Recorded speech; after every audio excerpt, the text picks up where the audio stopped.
Before I begin the dedication today, I'd like to recognize my fellow council members that are here present today. I got Mayor Pro Tem Phil Lemley over here and Councilman Terry Christensen with us. You know, thank you. Just last fall, we stood on this property when it was bare ground for the groundbreaking ceremony, and I talked about the will of the council and staff to turn this vision into a reality, and today is a great example of that will. A lot of folks that don't realize how this came about, at one of our workshops, I believe about 3 years ago, maybe 4 years ago, Cindy had the council put out some ideas of what we thought was most important in Richland. And then I believe there were 4 projects at that presentation, and we had each one of the departments head come up and make a presentation and give us their spiel about what their project, why it should be the one that was picked or whatever. Then the council held a vote, and Station 74 became a reality. We gave Cindy, the staff, the word to try to put this together, and she went to her staff and worked this out. And I gotta say, with the work of the staff and all of the cooperation of all of the departments that happened, which made this as it is. We now have emergency responders able to do their job even better because of this station on this side of the Yakima River. I've been part of construction projects before in my life, and this effort was amazing to watch unfold. The thoughtful planning and attention to detail was a key piece of making this all happen. I'm proud to be here today dedicating this fire station that we have talked about at the council for several years. This fire station was well planned and well executed. Thank you. I know you're going to hear from a lot of people today, and I wanted to make sure that I talked about our partnerships and getting us to this dedication. Partnerships are truly vital to the success of City of Richland. There are partnerships that are internal and external. And internally, which you'll hear about from some of them today, are the Richland City Council. Thank you for your support. Richland Fire Department, thank you for everything.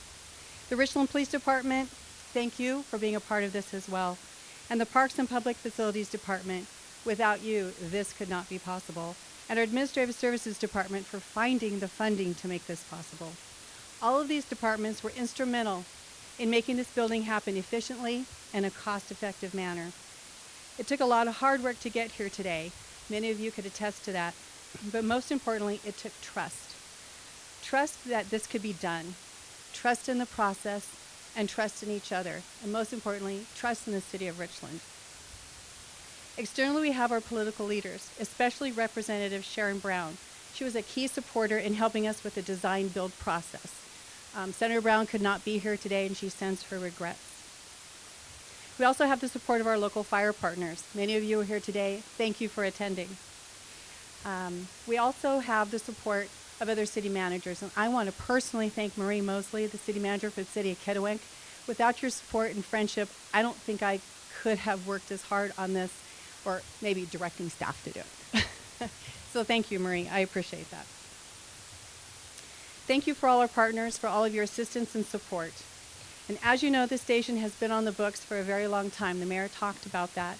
And I'm proud to be here today watching all of those plans and discussions come to life. You know, city managers get a lot of credit for things that happen on their watch, and I'm happy to take credit for that.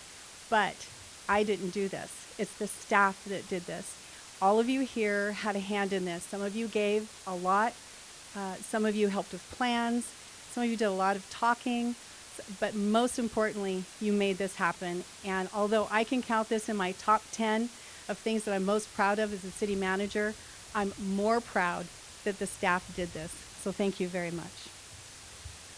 Cindy mentioned the partners involved in this project, and I couldn't agree more with her sentiments. As I look out in the crowd today, I see our friends from Kennewick Fire, Northwest MedStar. Benton 4 was planning on being here, but I think they got sucked into a large fire in the south end of the county.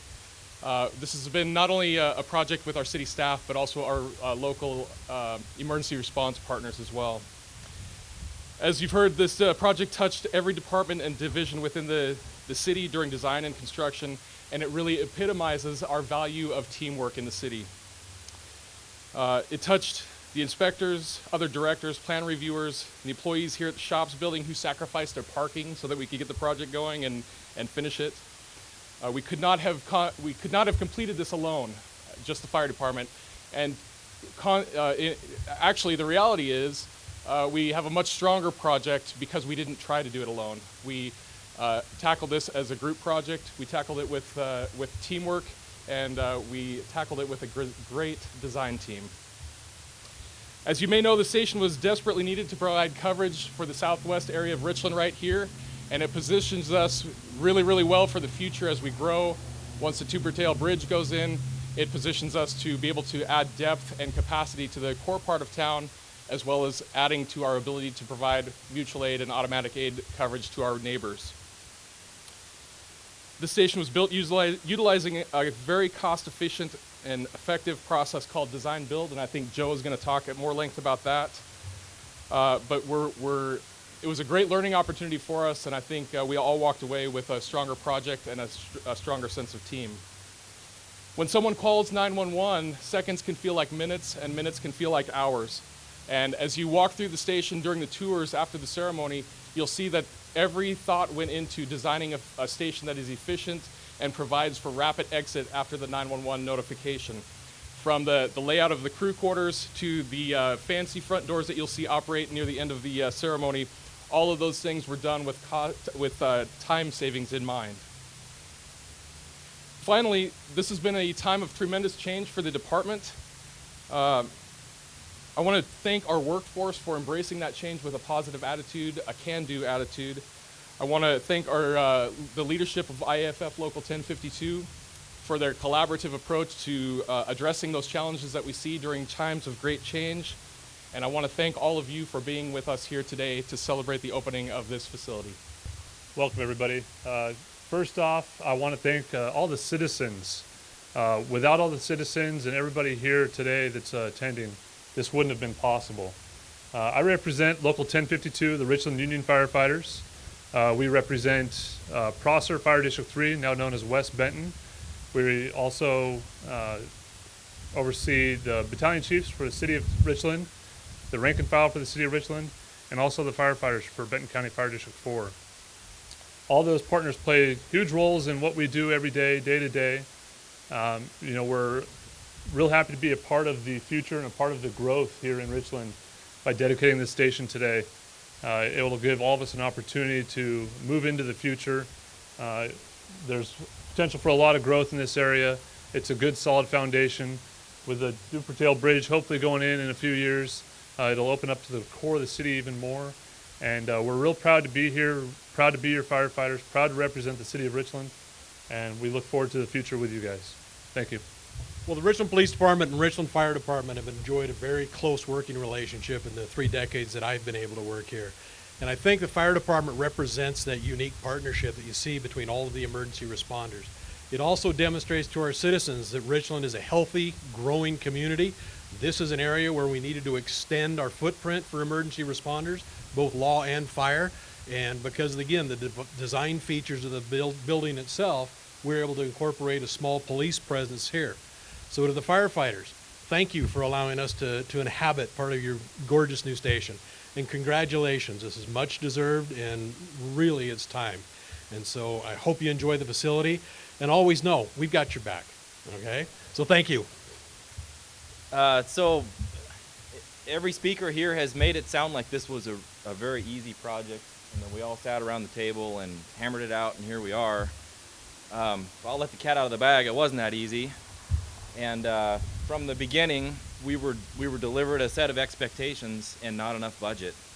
And so in order to meet the growing needs of the city and this part of the community, the fire department needed a certain number of bays and a number of firefighters staffing each shift, and all the support facilities that go with staffing the fire department. But we were given a dollar amount that couldn't do that. And so we had $3.5 million to play with. That was the not to exceed number. And other communities you hear the story. You know, we're under budget. We have a certain set of expectations we need to meet. The only way to get this done is to go back and look for more money, right? Well, we took the opposite approach. We didn't want to go back to the city council. We didn't want to ask the council to look at the citizens in the face and say we need more money. So we sat around that table and we had a lot of arguments, and we hemmed and hawed a lot, and we figured out what we could sacrifice, what was absolutely necessary. And then we learned about this new program that the state had called Design Build. And it had been on the books for a while. It was put in place for the Seahawks Stadium. But it was intended to create large projects. And this is a process where architects and builders are together on the same team. And you get a lot of efficiencies in time and money in doing that. And it saved the stadium a ton of money, and it saved some other large projects a ton of money. But small cities started to lobby the state to ask for the ability to use the same process. And so the legislature obliged. And I'll thank Senator Brown again, who's not here, unfortunately, for that opportunity, because Richland is the first city in the state to use, at the time, what was a pilot program, to go the design build route on a smaller project, something under $5 million. So between using design build and selecting a stellar team, moving the site from what had been down City View Drive behind me here, down a gravel, unimproved road that was going to need a signal, and moving it here, we got our back in budget. So we were about $750,000 over budget in order to meet the expectations. By thinking about this real hard and developing a new way to do business, we got it in budget without going back to the taxpayers. So I think before I end here, let's have a round of applause for not going back to the taxpayers, right? Mayors like that kind of thing. Especially in an election year, he says. Couple people I need to thank, and there will be a few that will be predictable and a few that won't. Darren Sweeney in the back here, this project doesn't happen without Darren.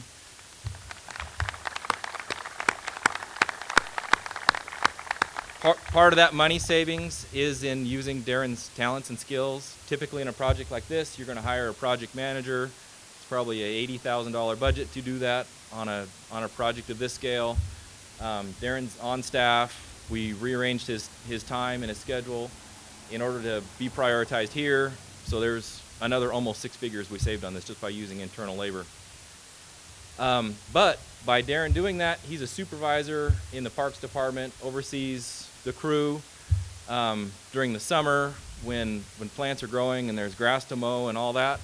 We have a crew of about 40 that operates 7 days a week. There's about 5 different start times. It's a very complicated crew to run. That labor, that burden fell to Sean Harper. So that's the surprise one. So Sean, thank you for picking up the slack. This doesn't happen without you either.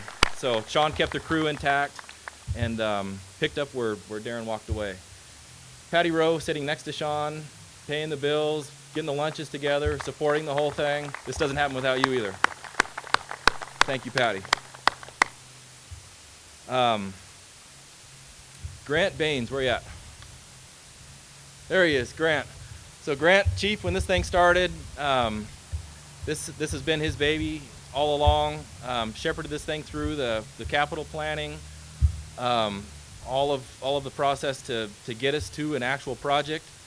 Ended up retiring midstream, but he hung around and he kept occasionally stepping into our meetings and reminding us of different opportunities that we may not have seen. So he was an integral part of that team. We welcomed him back to the table even when we left the city. So Grant, thank you very much.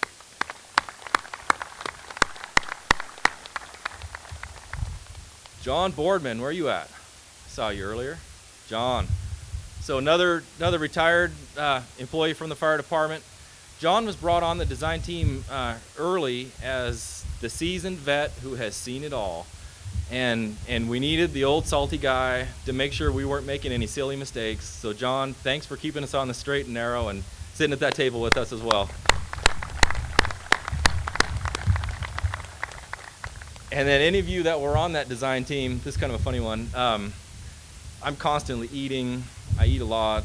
On the way back, when we got that state approval in North Bend, we were, I was hungry, and we're crossing over the pass, and I wanted to stop at that pie shop in North Bend that was on that show, Twin Peaks. I'd never been there.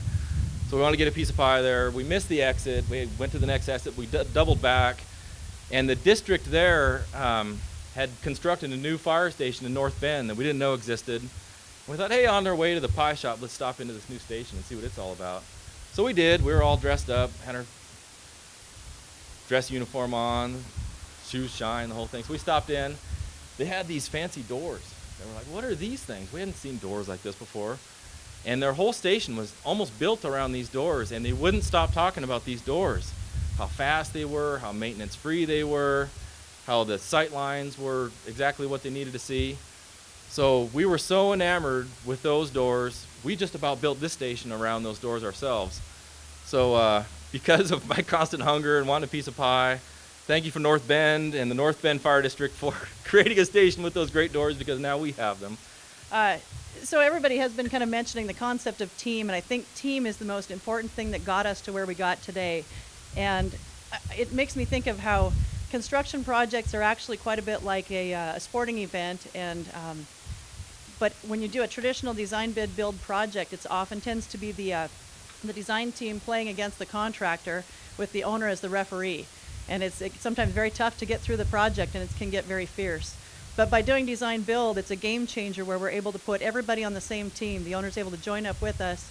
And every decision we make, everything we do, every time we come up against those challenges that Joe talked about, we come up with our strategy together in a team huddle. And that's how we were able to do this project so well, was by joining together and huddling up as a team and getting through it. We were able to reach the finish line a little bit faster and be more efficient in how we approach the project. Marcus, do you want to add to that? That would have made a great news story if I'd have knocked over your stairs and fallen down. Yes, when we did the groundbreaking ceremony here, it was an opportunity to talk about the spirit of cooperation that we discovered throughout all the levels of the participants in this project, the various agencies within the city. But I gotta say, when you get to this point of a project, when you're standing here looking at a completed facility, people coming to appreciate the effort that went into that, people living in it, people responding out of this station to save lives and property, that is the most gratifying aspect of being an architect, is seeing that vision come to reality and all of the people that participated in it. And I gotta say, this was an exceptional team. From everybody that was involved from the city side, we had a great partnership with Leone and Keeble and Architects West and Ken Powers of Perlman Architects in Arizona. It was an excellent team effort.